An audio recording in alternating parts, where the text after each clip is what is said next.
بسم اللہ الرحمن الرحیم۔ محترم ناظرین، آج کی ویڈیو میں ہم حضرت ابراہیم علیہ السلام کی قربانی کا ذکر کریں گے۔ حضرت ابراہیم علیہ السلام کی عمر مبارک 86 برس ہو چکی تھی، تاہم اولاد کی نعمت سے محروم تھے۔ چنانچہ اللہ تعالیٰ کی بارگاہ میں انہوں نے کچھ اس طرح دعا کی: اے اللہ، مجھے نیک اور صالح بیٹا عطا کر۔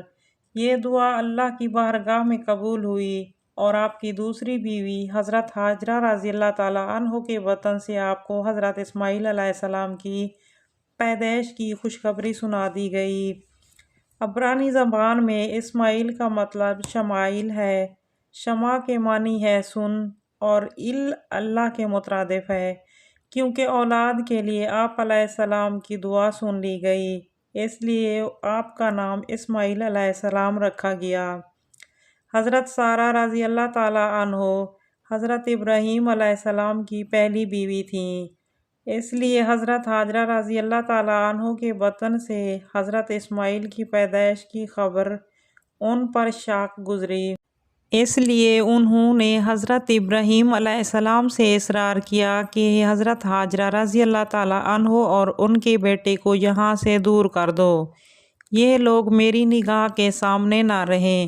حضرت ابراہیم علیہ السلام کو یہ بات بہت ناگوار گزری، مگر بارگاہ الہی سے جب حکم ہوا کہ حضرت ہاجرہ رضی اللہ تعالیٰ عنہ اور حضرت اسماعیل علیہ السلام کو عرب کے ریگستان میں چھوڑ دیا جائے، حضرت ابراہیم علیہ السلام اور حضرت ہاجرہ رضی اللہ تعالیٰ عنہ اسی جگہ لے آئے جہاں آج خانہ کعبہ ہے۔ اس زمانے میں یہ جگہ بالکل غیر آباد تھی۔ ایک تھیلی کھجور اور ایک مشکیزہ پانی کے ہمراہ آپ انہیں جب چھوڑ کر جانے لگے تو بی بی ہاجرہ نے انہیں روک کر پوچھا، ہمیں اس بیاباں میں چھوڑ کر آپ کہاں چل دیے؟ حضرت ابراہیم علیہ السلام کی خاموشی پر حضرت بی بی ہاجرہ رضی اللہ تعالیٰ عنہ نے پوچھا، کیا یہ میرے رب کی طرف سے ہے؟ حضرت ابراہیم علیہ السلام نے ہاں میں جواب دیا۔ تب بی بی ہاجرہ نے انہیں جانے دیا اور فرمایا، ہمارے لیے اللہ ہی کافی ہے۔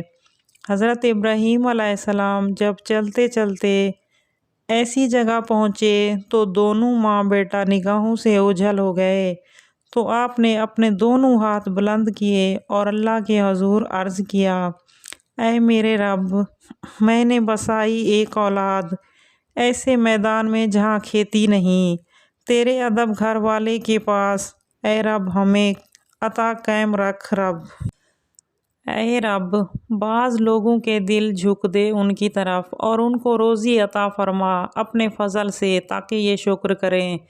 حضرت ہاجرہ رضی اللہ تعالیٰ عنہ چند روز تک مشکیزے سے پانی پیتی رہیں اور کھجوروں سے گزارا کرتی رہیں، اور حضرت اسماعیل علیہ السلام کو دودھ پلاتی رہیں۔ جب پانی اور کھجوریں ختم ہو گئے تو وہ پریشان ہو گئی، کیونکہ وہ خود بھوکی تھی، اس لیے دودھ بھی نہ اترتا تھا اور بچے نے بھوک اور پیاس سے رونا شروع کر دیا تھا۔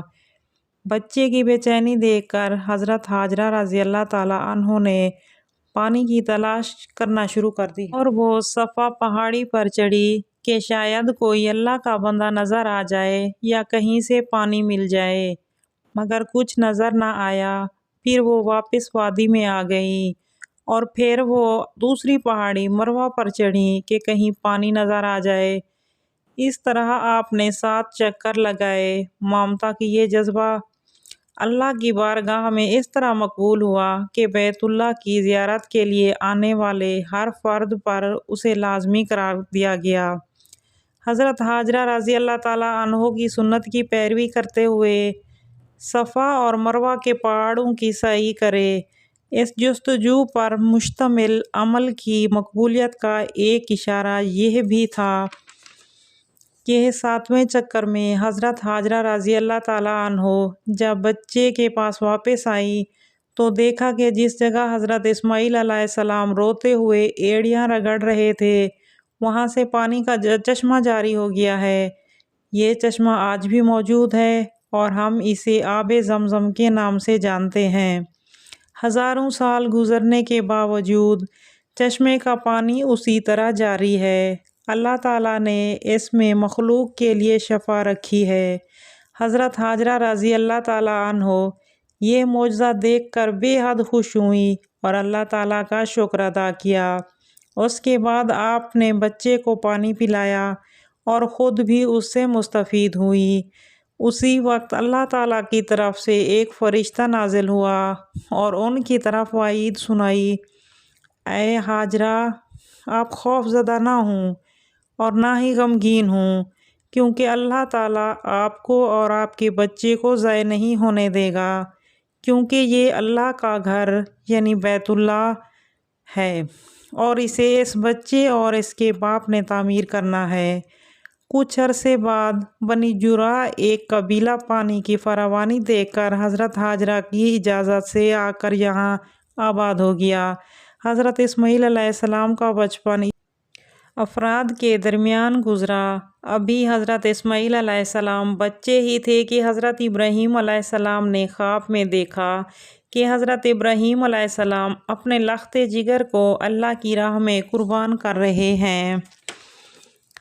آپ علیہ السلام نے مسلسل 3 راتیں ایک ہی طرح کا خواب دیکھا، لہٰذا آپ کو یقین ہو گیا کہ یہ خواب حقیقتاً اللہ تعالیٰ کی طرف سے ہے، اور آپ علیہ السلام نے اللہ کے حکم کی تعمیل کا ارادہ فرمایا اور اپنا تمام خواب اپنے بیٹے کو سنایا، اور پھر حضرت اسماعیل علیہ السلام سے پوچھا، میرے بیٹے، میں تمہیں اپنے خواب کے پیش نظر اللہ کی راہ میں قربان کرنا چاہتا ہوں، بتا تیری رضا کیا ہے؟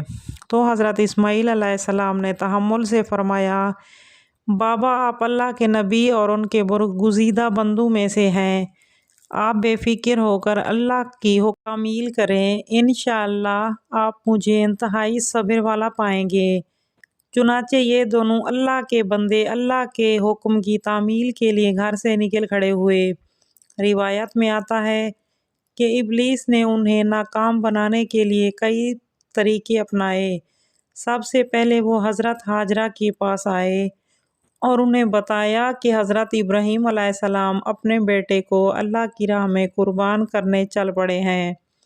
اس پر حضرت ہاجرہ رضی اللہ تعالیٰ عنہ نے کہا، اسماعیل علیہ السلام ہماری اکلوتی اولاد ہے، ابراہیم علیہ السلام ایسا نہیں کر سکتے۔ پھر ابلیس نے کہا، وہ اللہ کے حکم کے مطابق ایسا کر رہے ہیں۔ اس پر بی بی ہاجرہ رضی اللہ تعالیٰ عنہ نے فرمایا، اگر یہ میرے خالق کی رضا ہے تو اس پر میں راضی ہوں۔ تب ابلیس کے سارے وار ناکام ہو گئے تو اس نے حضرت ابراہیم علیہ السلام کے دل کو اکسایا۔ اس نے باپ کی شفقت کو ابھارا اور کہا، اے ابراہیم علیہ السلام، اسماعیل علیہ السلام آپ کی اکلوتی اولاد ہے، آپ عمر رسیدہ ہیں اور انہی سے آپ کی نسل ہے، یہ آپ کیا کر رہے ہیں؟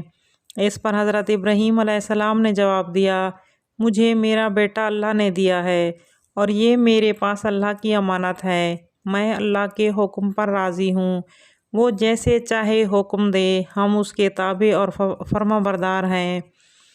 آپ علیہ السلام کے جواب سے ابلیس کو سخت مایوسی ہوئی، لیکن اس نے آپ کو بہکانے کی اپنی ناکام کوشش جاری رکھی، حتیٰ کہ اس نے حضرت اسماعیل علیہ السلام کو بھی بہکانے کی بہت کوشش کی، لیکن وہ اپنے مقصد میں ڈٹے رہے۔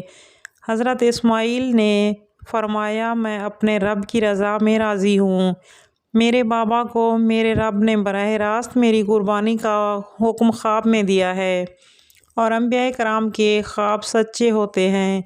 کہا جاتا ہے کہ ابلیس نے انہیں قربان گاہ میں جانے سے 3 بار روکنے کی کوشش کی، اور تینوں مرتبہ حضرت اسماعیل اور حضرت ابراہیم علیہ السلام نے ان پر کنکر برسائے اور انہیں کامیاب نہ ہونے دیا۔ یہ وہ سنت ہے جسے ہر سال حجاج کرام دہراتے ہیں، اور یہ سنت رمی کہلاتی ہے۔ بالآخر دونوں باپ بیٹا وادی منع میں پہنچے جہاں اسماعیل علیہ السلام کو ذبح کرنا تھا۔ کائنات وہ منظر دیکھ رہی تھی جو اس سے پہلے کبھی نہیں دیکھا اور نہ شاید قیامت کے دن تک دیکھ پائے گا۔ زمین و آسمان ساکت ہیں، کائنات حیران ہے، فرشتے آسمان سے زمین پر عجیب منظر دیکھ رہے ہیں۔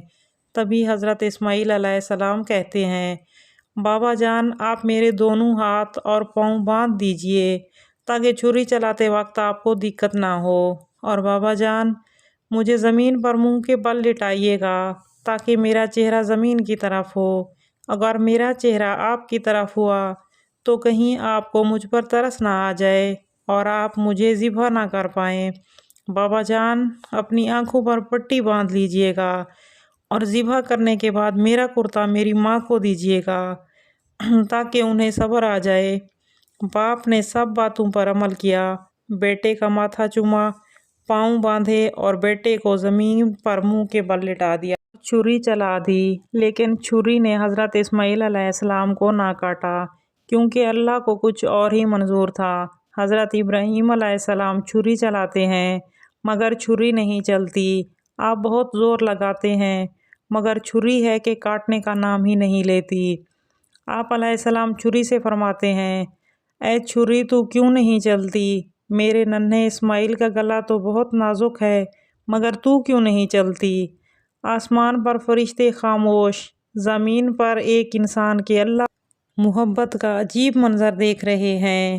تب اللہ تعالیٰ عرش پر حضرت جبرائیل علیہ السلام سے فرماتے ہیں، اے جبرائیل علیہ السلام جاؤ اور جنت سے دمبا لے جاؤ، میرا خلیل پیچھے نہیں ہٹے گا، جاؤ اور اس کی قربانی کرو۔ تب حضرت جبرائیل علیہ السلام جنت سے دمبا لے کر جاتے ہیں اور حضرت اسماعیل علیہ السلام کو چھری کے نیچے سے ہٹایا اور دمبا رکھ دیا اور چھری کو چلنے کی اجازت ملی اور چھری چل گئی۔